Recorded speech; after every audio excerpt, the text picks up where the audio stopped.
Moving on, Ambati Rambabu కుటుంబ సభ్యులను పరామర్శించారు వైసీపీ నేతలు. మాజీ మంత్రి కాకాణి గోవర్ధన్ రెడ్డి, ఎమ్మెల్సీ యేసురత్నం అంబటి ఇంటికి చేరుకుని యోగక్షేమాలు అడిగి తెలుసుకున్నారు. దాడి సమయంలో ఏం జరిగిందని ఆరా తీశారు. జనవరి 31న అంబటి ఇంటిపై జరిగిన దాడి విషయంలో పరామర్శ చేస్తూ అడుగుతున్నారు. సీఎం చంద్రబాబును ఉద్దేశించి అంబటి రాంబాబు చేసిన వ్యాఖ్యలపై కేసు నమోదైంది. ప్రస్తుతం రాజమండ్రి జైల్లో ఉన్నారు అంబటి రాంబాబు.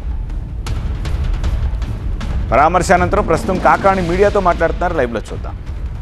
శాశ్వతం కాబట్టి చంద్రబాబు నాయుడు పదవిని కోల్పోవడమే కాకుండా చంద్రబాబు నాయుడు వ్యక్తిత్వాన్ని కూడా ఈ విషయంలో కోల్పోయాడు. చంద్రబాబు నాయుడు అనేటువంటి వ్యక్తిగా కూడా ఈరోజు ఓడిపోయాడు. చంద్రబాబు నాయుడు రాజకీయాల్లో ఓటమి పాలు కావడం కాకుండా ఒక వ్యక్తిగా, ఒక 40 సంవత్సరాలు సుదీర్ఘ అనుభవం ఉన్నటువంటి వాడిని నేను చెప్పేటువంటి వాడివి, నీకున్నటువంటి దుర్బుద్ధి ఏమిటి అంటే చంద్రబాబుకి నన్ను అరెస్ట్ చేశారు, నన్ను లోపల పెట్టారు కాబట్టి అందరిని అరెస్ట్ చేయాలి.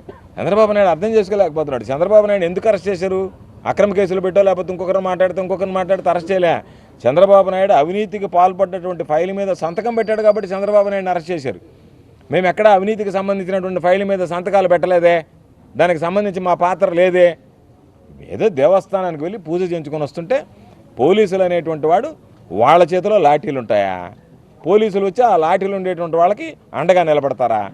ఎక్కడైనా ఈ రాష్ట్ర చరిత్రలో ఇటువంటి కార్యక్రమాలు చూసామా? అంటే మీరు తీసుకొచ్చి దుర్భాషలాడి ఒక మహిళ ఏ విధంగా మాట్లాడింది రాంబాబు గారి గురించి, రాంబాబు గారు ఏంది, రాంబాబు గారి స్టేచర్ ఏంది, ఏ స్థాయిలో ఆయన రాజకీయాలు చేశాడు, ఎంత సుదీర్ఘమైనటువంటి అనుభవం ఉంది, అటువంటి వ్యక్తిని పట్టుకుని మాట్లాడిన తర్వాత ఆయన చెప్పాడు, ఆ ఆవేశంలో చిన్న పొరపాటును నేను జారాల్సిందిగా దాన్ని వెనక్కి తీసుకుంటానంట. ఏం చెప్పాడు? నేనేమి అరెస్టులకు ఇంకొక దానికో భయపడటం లేదు, నా మనస్సాక్షి చెప్పింది కాబట్టి వెనక్కి వచ్చాను, చంద్రబాబు నాయుడు గారు నేను అనలేదు అన్నాడు.